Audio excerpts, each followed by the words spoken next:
नमस्कार, TV6 news network में आपका स्वागत है। मैं हूं आपके साथ गीतू चौहान। आप देख रहे हैं प्राइम डिबेट। प्रवर्तन निदेशालय महादेव बैटिंग ऐप से जुड़े मनी लॉन्ड्रिंग के मामले की जांच कर रही है। इस ऐप के तार छत्तीसगढ़ से जुड़े हुए हैं। मामले की जांच कर रही ईडी ने शुक्रवार को बड़ा दावा करते हुए कहा कि बैटिंग ऐप के प्रमोटर्स ने छत्तीसगढ़ के मुख्यमंत्री भूपेश बघेल को अब तक 508 करोड़ रुपए दे दिए हैं। आज चर्चा में इसी मुद्दे पर करेंगे, लेकिन उससे पहले आप सभी से अनुरोध है कि आप TV6 न्यूज नेटवर्क को सब्सक्राइब करें, लाइक करें और शेयर करें। और अब अपनी चर्चा की शुरुआत करते हैं। हमारे साथ खास मेहमान जुड़ चुके हैं। हमारे साथ केदार गुप्ता जी जुड़े हुए हैं, बीजेपी प्रवक्ता हैं। साथ ही आवेश तिवारी सीनियर जर्नलिस्ट हमारे साथ बने हुए हैं। अभय नारायण जी हमारे साथ जुड़े हैं, कांग्रेस प्रवक्ता। आप तीनों का बहुत बहुत स्वागत है TV6 न्यूज नेटवर्क पर। तो जिस तरह से लगातार अब चर्चा में महादेव ऐप बना हुआ है, साथ ही साथ ईडी अब इस पूरे मामले की जांच कर रही है। अभय जी, आपसे हम जानना चाहेंगे, सीएम भूपेश बघेल पर गंभीर आरोप लगे हैं कि यहाँ पर मनी लॉन्ड्रिंग का मामला है और अब तक 500 से ज्यादा करोड़ रुपए अभी सीएम भूपेश बघेल तक पहुंच चुके हैं और अब कहीं ना कहीं ईडी अपनी जांच कर रही है। क्या कहेंगे? जीतू जी, नरेंद्र मोदी और अमित शाह कितने डरे हुए हैं कि इससे बड़ा मजाक कुछ नहीं होगा कि 7 नवंबर का चुनाव 3 दिन बचा है और उससे पहले ईडी के माध्यम से एक अनजान व्यक्ति से इतने गलत आरोप लगाए जाते हैं जिसे छत्तीसगढ़ विश्वास करना तो छोड़िए, बर्दाश्त नहीं करेगी। छत्तीसगढ़ के लोग देख रहे हैं नरेंद्र मोदी और अमित शाह के इस कृत्य को, जिसको भूपेश बघेल जी लगातार कह रहे थे कि ईडी तो लोकल पुलिस से ज्यादा यहाँ आके ठहरी हुई है और लगातार ये प्रयास कर रही थी कि किसानों के लिए काम करने वाले, गरीबों के लिए काम करने वाले, छत्तीसगढ़ियों के लिए काम करने वाले, छत्तीसगढ़ महतारी की फोटो लगाने वाले, छत्तीसगढ़ को राजगीत देने वाले, खान पान और खेलों की पहचान हिंदुस्तान पे स्थापित करने वाले इस मुख्यमंत्री के खिलाफ हम कोई योजना का कोई काम नहीं खोज पाए, कोई आरोप नहीं खोज पाए, तो अपने ईडी को लाकर जो इनकी चुनावी बैतरणी पार कराने के लिए यहाँ बैठी हुई है, पहले कांग्रेस नेताओं पे आरोप लगवाए, अधिकारियों पे आरोप लगवाए और अब तो हद हो गई कि सबसे लोकप्रिय मुख्यमंत्री इस देश का, जो जानता है पूरा छत्तीसगढ़ कि अगर छत्तीसगढ़ियों में कोई लोकप्रिय है तो काका है और छत्तीसगढ़ का मुख्यमंत्री है। और जब इन्हें दिखा कि 2023 का चुनाव हम किसी कीमत पे नहीं जीत पा रहे हैं, तब इन्होंने कल ये जो किया, ये राजनीति में गिरावट की पराकाष्ठा है, भारतीय जनता पार्टी की गिरावट की पराकाष्ठा है। और नरेंद्र मोदी और अमित शाह को तो इस्तीफा दे देना चाहिए। महादेव ऐप बंद करने की बात हम लगातार कर रहे हैं, केंद्र सरकार के हाथ में है। क्या संबंध है दुबई से आपका? क्या संबंध है आपका महादेव के संचालक से कि आप उसमें बैन नहीं लगा रहे हैं?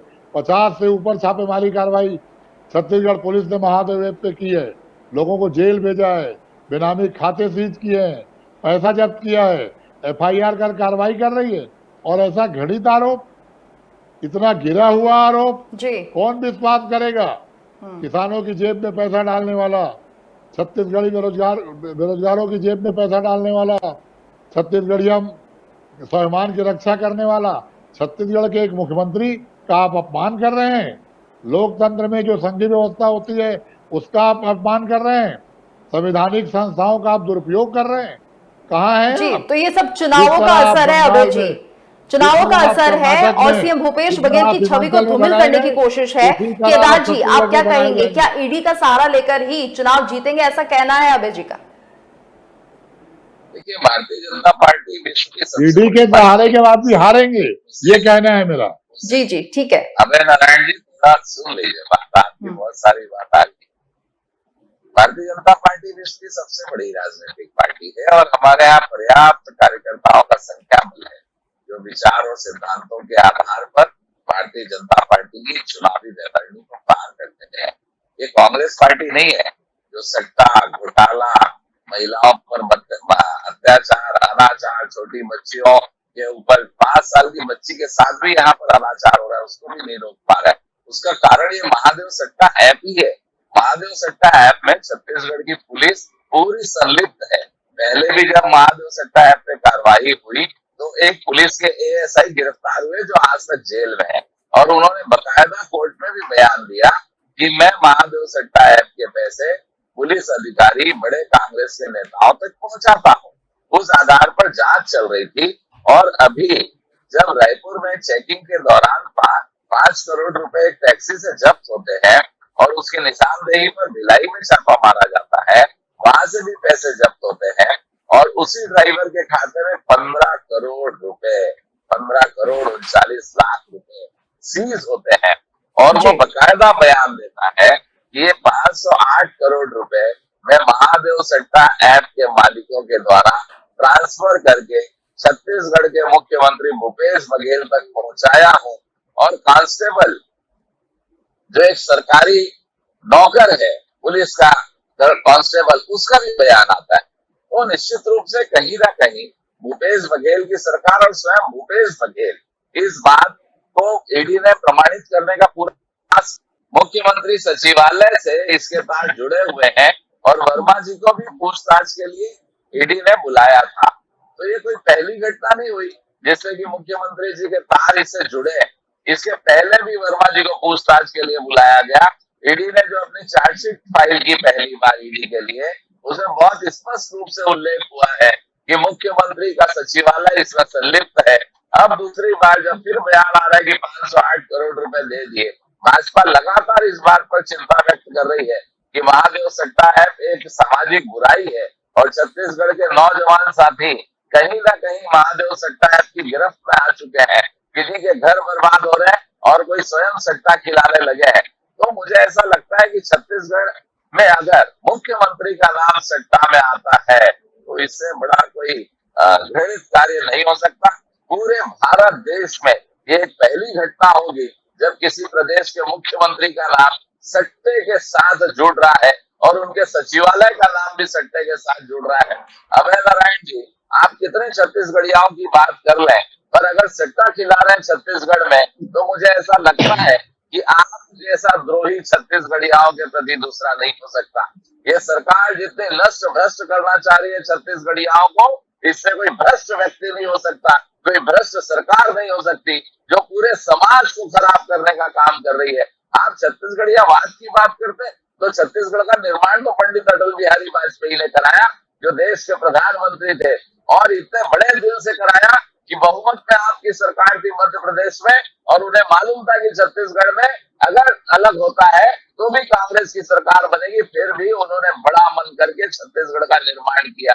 भाजपा ने छत्तीसगढ़ भाषा का दर्जा दिया और आप छत्तीसगढ़िया भाई बहनों को सट्टा खिला रहे हैं और वो सट्टे की कमाई से चुनाव लड़ रहे हैं। अरे आखिर आपकी पार्टी के कार्यकर्ता या आप में दम नहीं है क्या कि आप अपने 5 साल के कार्यों के आधार पर चुनाव लड़े?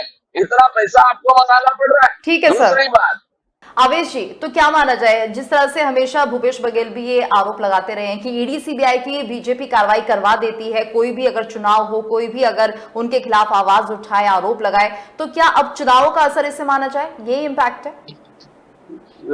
सबसे पहली बात तो ये है कि जिस ऐप की बात हो रही है, यहाँ पे चर्चा पे जुटे हैं तमाम दावे कांग्रेस की भी प्रवक्ता ने किए और भारतीय जनता पार्टी के प्रवक्ता ने किए, लेकिन मीडिया के सामने पूरी सच्चाई नहीं बताई जा रही। ईडी ने भी नहीं बताया। सच्चाई ये है कि दरअसल हम दर्शकों को बताना चाहेंगे TV6 के कि इस मामले में सबसे पहले FIR छत्तीसगढ़ ने ही, सरकार ने ही दर्ज कराई थी। 70 से अधिक FIR दर्ज की गई है, 450 लोगों की गिरफ्तारियां हुई है। ईडी ने जो जांच शुरू की वो छत्तीसगढ़ पुलिस की इंक्वायरी शुरू करने के बाद करी, एक बात। और दूसरी बात, इस बात में कोई दो राय नहीं है कि महाराष्ट्र हो, पश्चिम बंगाल हो, छत्तीसगढ़ हो, राजस्थान हो, भारतीय जनता पार्टी ईडी का इस्तेमाल विपक्षियों पे कर रही है। ये साफ साफ दिखाई दे रहा है। ये मामले बता रहे हैं, ये मैं नहीं कह रहा। ये मामलों की संख्या 85% मामले मोदी के कार्यकाल में विपक्षी सांसदों, विपक्षी नेताओं के खिलाफ लगाए गए। केवल 15% जो है वो भारतीय जनता पार्टी के कुछ लोगों पे लगाए गए। तो ये साफ संकेत है इस बात के कि ईडी का इस्तेमाल किया जा रहा है। लेकिन एक दूसरी बात कहना चाहेंगे कि छत्तीसगढ़ में, देखिए मैं बार बार कहता रहा हूं कि इस बार लड़ाई जो है छत्तीसगढ़िया स्वाभिमान वर्सेस अदर्स की है। भले वो मुख्यमंत्री भूपेश बघेल हो या भाजपा के रमन सिंह हो, छत्तीसगढ़ के रहने वाले इनको अपने स्वाभिमान का प्रतीक मानते हैं। जिस तरह से ईडी ने कल आनंद फानन में प्रेस नोट जारी किया वो बेहद शर्मनाक है। आप किसी के कहे सुने के आधार पर, संदेह के आधार पर आप किसी मुख्यमंत्री का नाम प्रेस रिलीज में डाल दे रहे हैं। इससे बड़ी बेइज्जती की बात क्या है भाई? और आपको बताओ ये पूरी कहानी जो फ्रेम की गई है, एक सेकंड, नहीं, अरे हमसे क्या बात कर रहे हैं? आवेश जी, कोई भाजपा कार्यकर्ता को कहीं गोली करके बात आवेश न जी, करे। असीम दास को पकड़ा गया है 5 करोड़ 39 लाख रुपए के साथ, और असीम दास ने ही ये बयान दिया है, ईडी ने जिस व्यक्ति को पकड़ा है उसने सीएम भूपेश बघेल का नाम लिया है। देखिए एक बात बिल्कुल सच बताऊं आपको कि एक व्यक्ति की जब वो एक व्यक्ति की गिरफ्तारी के बाद या उसके बयान के आधार पर किसी चीफ मिनिस्टर को या किसी भी व्यक्ति को, कोई आम व्यक्ति भी होता, उसको दोषी नहीं बताया जा सकता। असीम दास जिसका आप जिक्र कर रही है उसने कोर्ट में क्या कहा, इस बात पर भी तो ध्यान दीजिए। कोर्ट में तो जाकर के जो जिसको पकड़ा गया है वो कह रहा है कि हमसे जोर जबरदस्ती से कहलवाया गया है। एक बात। दूसरी बात कि ये अब लगातार अभी मैं सुन रहा था भाजपा के प्रवक्ता भी कह रहे थे कि युवाओं का पथभ्रष्ट हो रहा है। एकदम सही बात कह रहे हैं, बिल्कुल सच्ची बात कर रहे हैं केदार जी कि इससे छत्तीसगढ़ के नहीं देश भर के युवा बर्बाद हो रहे हैं, क्योंकि महादेव ऐप यूनिवर्सली चल रहा है। लेकिन आश्चर्य की बात गीतू जी सुनिए, तमाम अपराध के बावजूद, घोटाले के बावजूद महादेव ऐप अभी तक चल ही रहा है। मैं अभय जी से पूछना चाहती हूँ कि क्या इस महादेव ऐप के खिलाफ कोई कार्रवाई की गई है? ये सट्टा ऐप जो इतना ज्यादा चल रहा है और यूएई से भी इसके तार जुड़े हुए हैं लगातार, जो इसके प्रमोटर्स हैं वो देश में अपनी जड़ें फैलाते जा रहे हैं, ना तो स्टेट लेवल पर कार्रवाई हो रही है ना सेंट्रल लेवल पर। अभय जी देखिए, सेंट्रल लेवल पर कार्रवाई इसलिए नहीं हो रही है कि इनके तार महादेव सट्टा ऐप से जुड़े हुए हैं, ये पाल के रखे हुए हैं, उसको पार्टनर हैं, उपयोग कर रहे हैं। महादेव सट्टा ऐप पे कार्रवाई चूंकि विदेश से उसके तार है तो केंद्र सरकार की जवाबदारी है।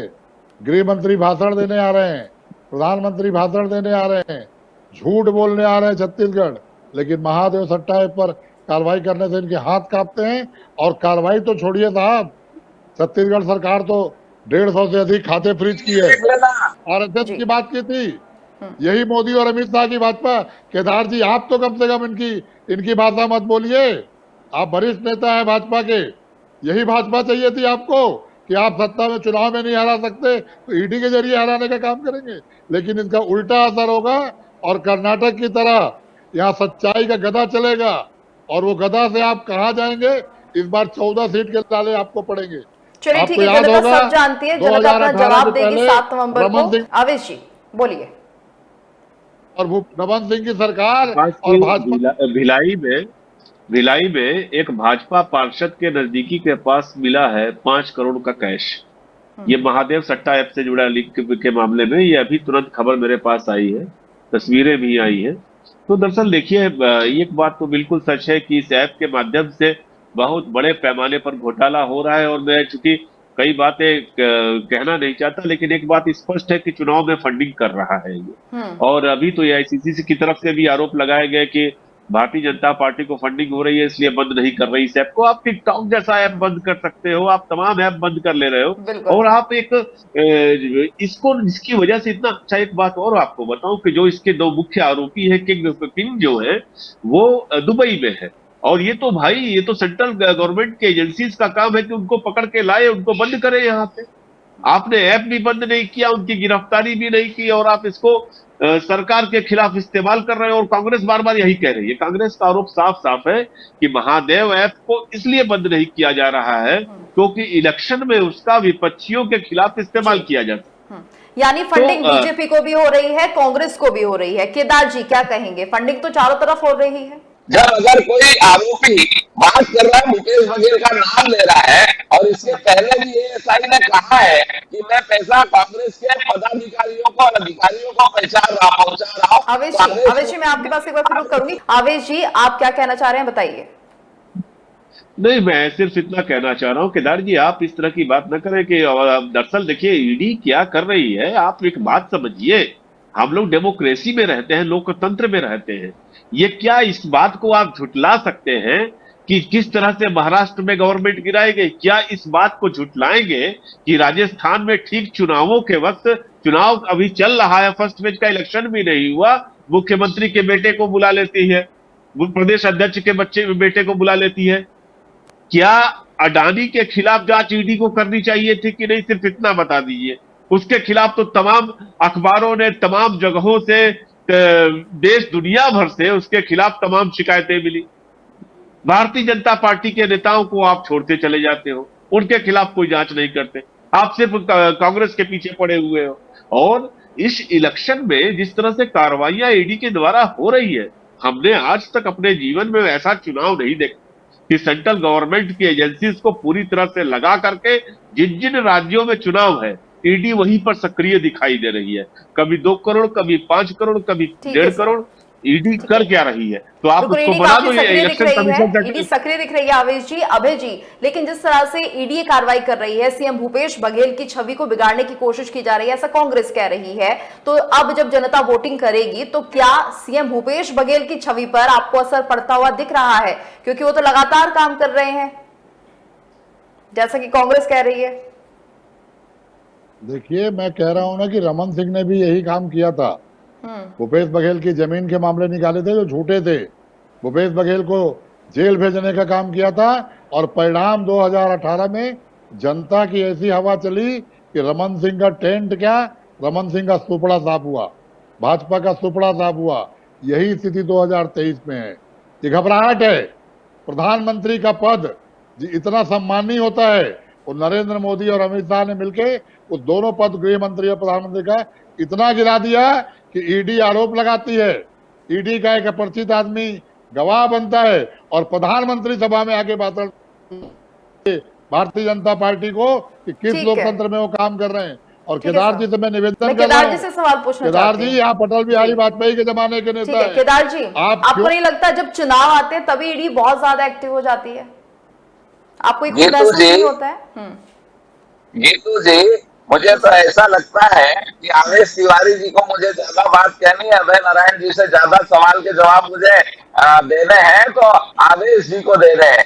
एक पक्षी बात करते हैं। और मैं पूछता हूँ आपसे कि छत्तीसगढ़ के 2 IAS ऑफिसर, एक रानू साहू और समीर बिश्नोई, जेल के अंदर है और ईडी ने उनको जेल में डाला है। आप कहते हैं ईडी बायस है, तो मुझे ये बताइए कि कोर्ट से उनकी जमानत क्यों नहीं हो रही है? और किसी अधिकारी के यहाँ करोड़ों रुपए मिलना, सोना मिलना, हीरा मिलना, ये क्या अच्छी बात है? आवेश जी जरा इस बात का जवाब दे दें, फिर छत्तीसगढ़ की संस्कृति और परंपरा के बारे में आपसे बात कर लूंगा।